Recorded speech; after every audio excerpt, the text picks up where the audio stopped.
네빌 고다드가 지은 세상은 당신의 명령을 기다리고 있다라는 책 중에서 살펴보겠습니다. 자신을 보다 위대한 관념으로 채우는 것은 어떻습니까? 하나님의 사랑, 풍요, 건강, 그리고 여러분이 항상 바라던 것들로 말입니다.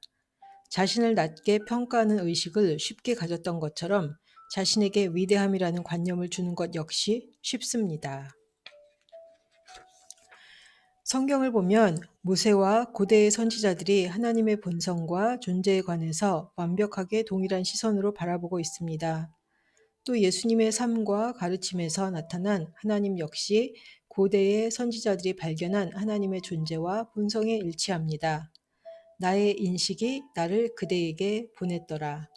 출애굽기 3장 14절 말씀입니다. 나의 인식, I am을 이렇게 해석하고 있습니다.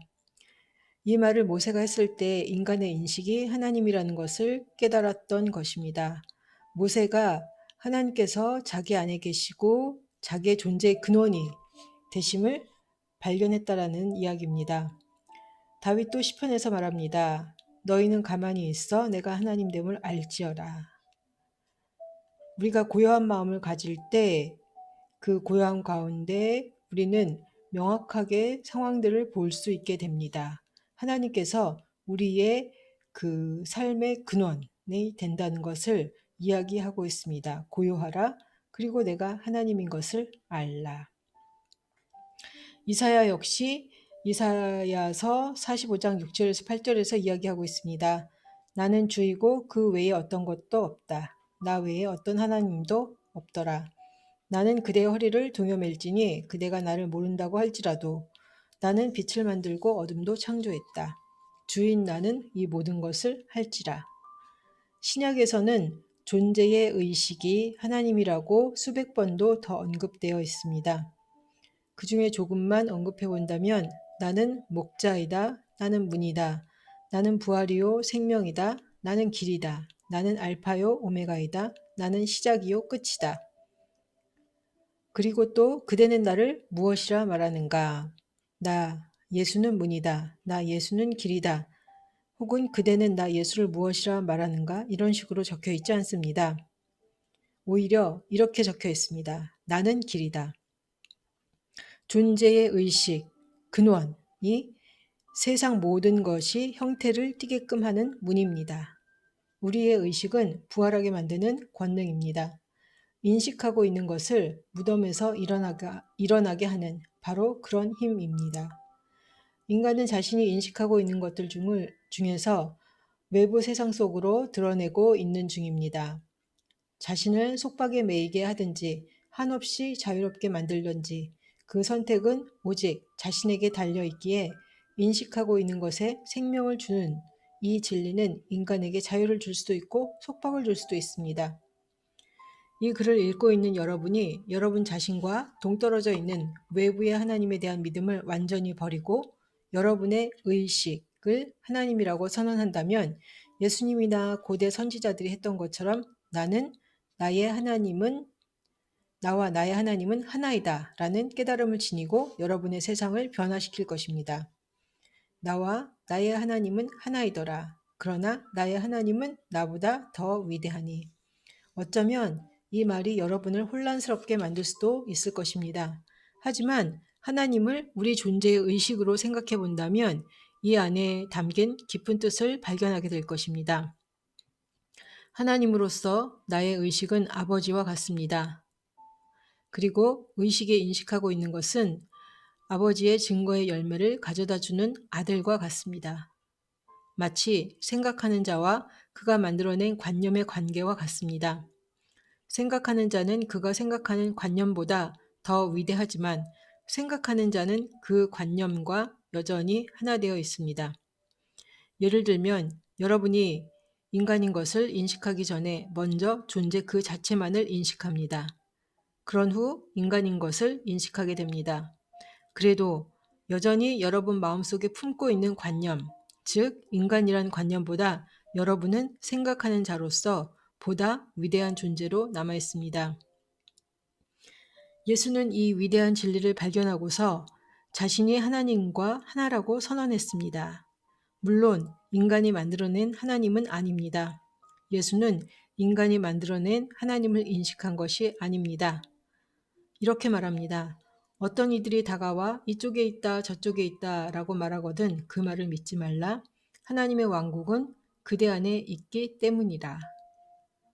우리의 마음 가운데 우리의 내면에 하나님이 계시다. 우리의 존재 근원이 있다라는 이야기를 하고 있습니다. 그러므로 나의 존재의 근원과 나는 분리되지 않습니다.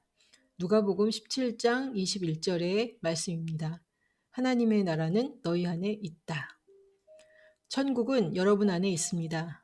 그래서 예수께서 그 아버지 안으로 들어갔더라 하는 말이 성경에 적혀 있을 때 이것은 예수라는 현재 관념의 한계를 초월해서 오직 존재 그 자체만을 인식하는 상태까지 의식을 고양시킨 것을 뜻합니다.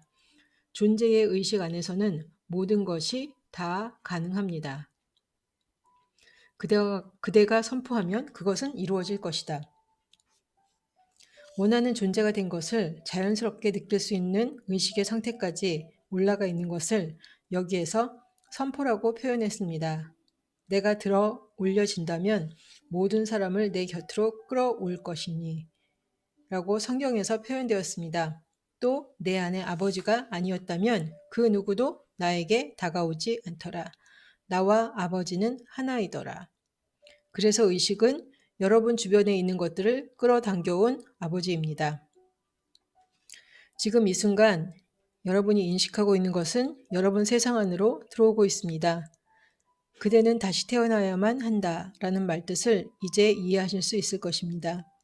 만약 여러분이 현재 상태가 마음에 들지 않는다면 유일하게 이 상태를 변화시킬 수 있는 방법은 실제처럼 여러분에게 다가오는 현재의 상황들에서 의식을 제거하고 여러분이 원하는 상태까지 의식을 들어 올리는 수밖에 없습니다.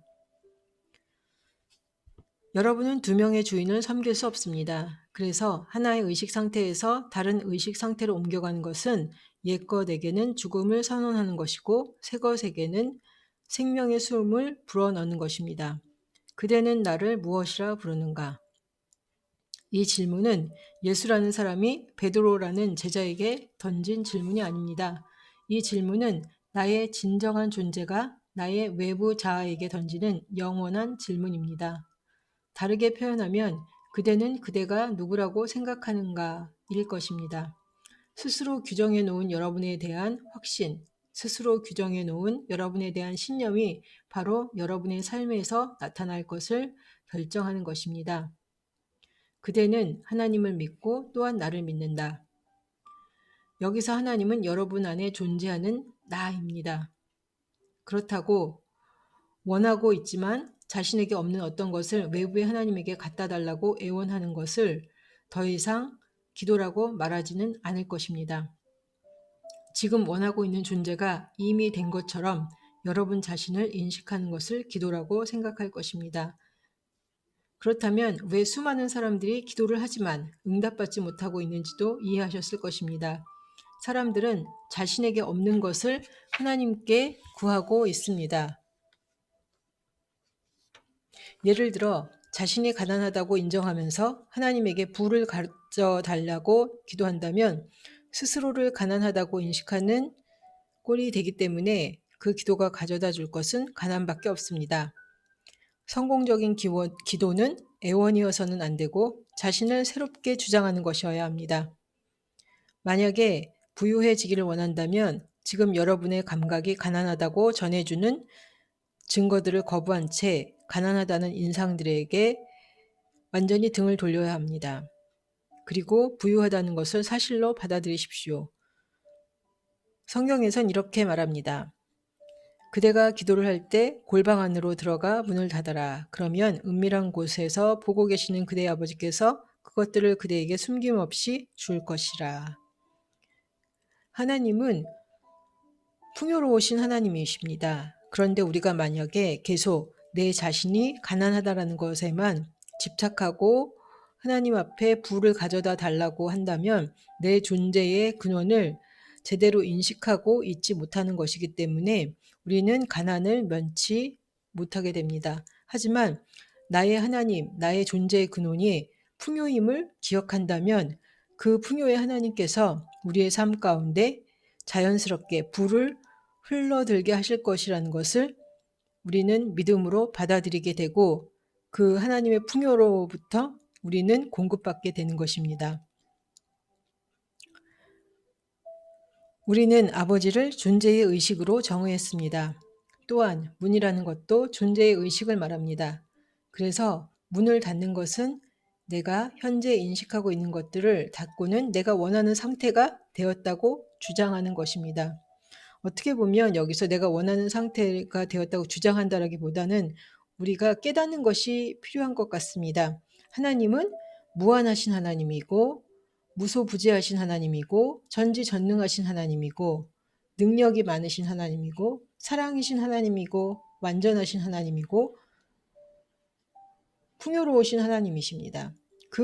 이런 우리가 하나님의 속성을 제대로 인지한다면 그리고 또한 우리의 삶이 이러한 하나님의 근원으로부터 나왔음을 깨닫게 된다면 우리의 마음은 가슴은 자연스럽게 열리게 되고 우리는 염려나 근심보다는 그 하나님으로부터 공급받음을 믿고 받아들일 수 있게 된다는 이야기입니다.